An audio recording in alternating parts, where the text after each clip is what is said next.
You are now watching Showsnap, your daily showbiz update. Nagbahagi nga si Sheryl Cruz na marami daw ang nagtatanong bakit hindi ito pumunta sa wake ng kanyang tita Susan since siya ang tunay na blood-related dito. Kaya naman sa kanyang Instagram ay nagpahayag nga si Sheryl Cruz ng kanyang sentimiento at mensahe para sa kanyang tita na pumanaw. Narito ang kanyang full message para kay Susan Roses. People have been asking why I am not able to speak as a blood relative of my Mama Inday in her ongoing wake. Knowing the bond we share as she is the elder sister to my biological mother, Rosemary Sonora. Since social media is the only platform where I am able to express what my Mama Inday, Jesusa Levi Sonora po, or more popularly known as Susan Roses, means to me and my family in the Levi Sonora clan. Let me share this open eulogy to all of you who care to listen here on social media. My Mama Inday was a second mother to our cousins Joseph and Jeffrey, the sons of Auntie Penny and Uncle Joey, the youngest sibling of Mama Inday, who recently passed away. One thing we cousins had in common was that our parents chose to reside in another country. She was a loving aunt to my cousins Daniel and Donna, son and daughter of my Aunt Bennett and Papa Dan Lipayon. Mama B is their eldest sister. She was also a proud aunt to my cousins Manang Sheila, Jomel, Richie. Our cousins from their sister Auntie Teresing, and Uncle Eddie Santos. She was a supportive aunt as well to my siblings, Lawrence and Patrick, my brothers from her sister Rosemary, and Jessie Cruz, aka Ricky Belmonte, whom her mother met in Sampaguita. As a child, I remember her asking me which celebrities I look up to. Then she shared some of her celebrity idols like Miss Gloria Romero and Audrey Hepburn.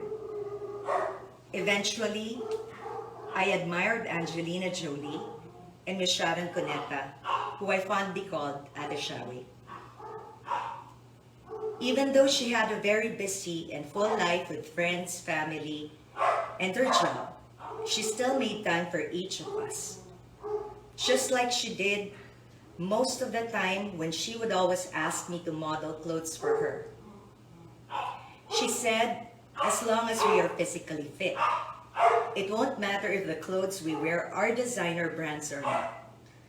She taught me to live simply within my means. She taught me to listen to the radio for current news and traffic routes.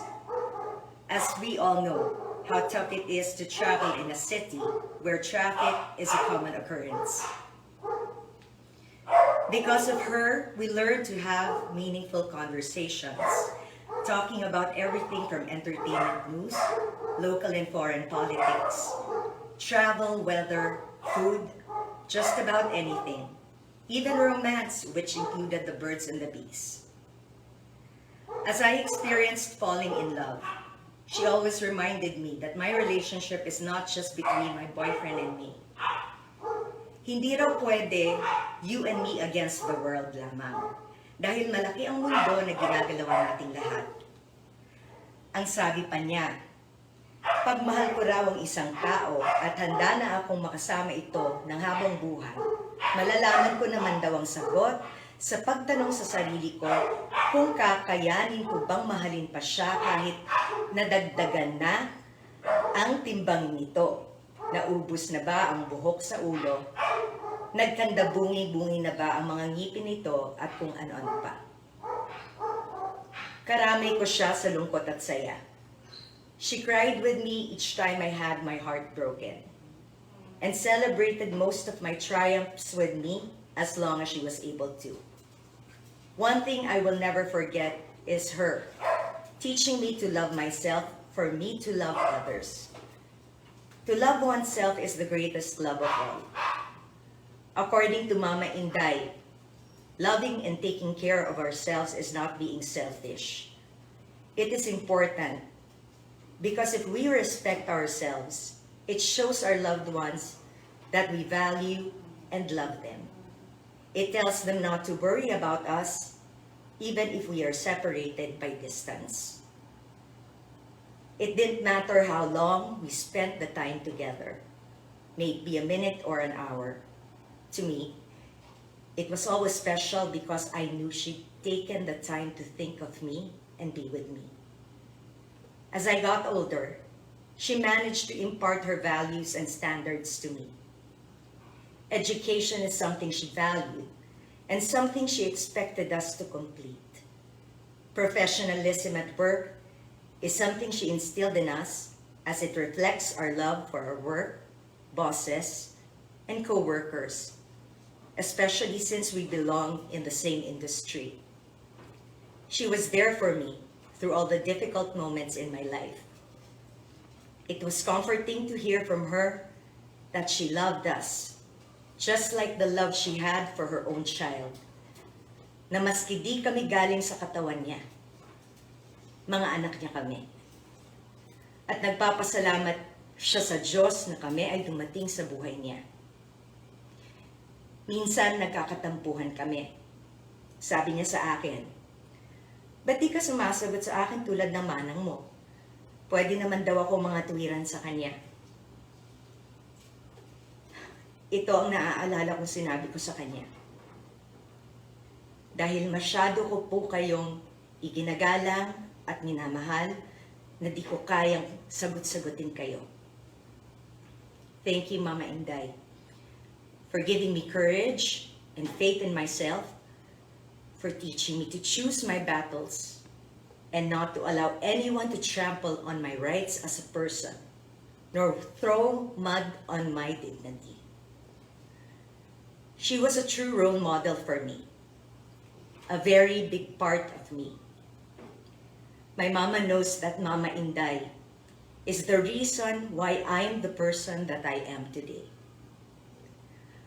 I will forever treasure her words of wisdom she unselfishly imparted to me, my brothers and cousins, and all her grandchildren sa aming magpipinsan.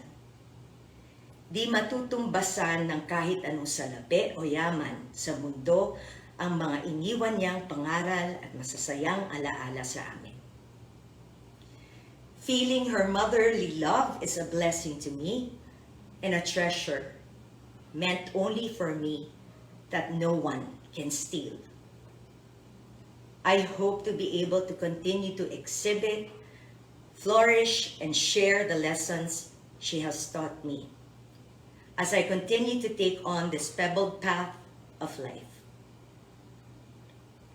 I am having a hard time arranging my words and putting them together to show my gratitude.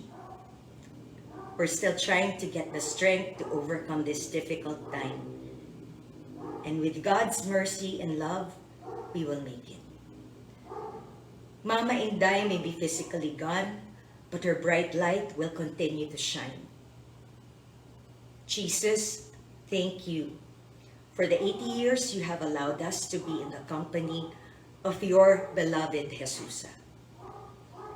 Yan ang ating Showbiz Snap update. Images are all credit to the rightful owners and thank you for watching Showbiz Snap.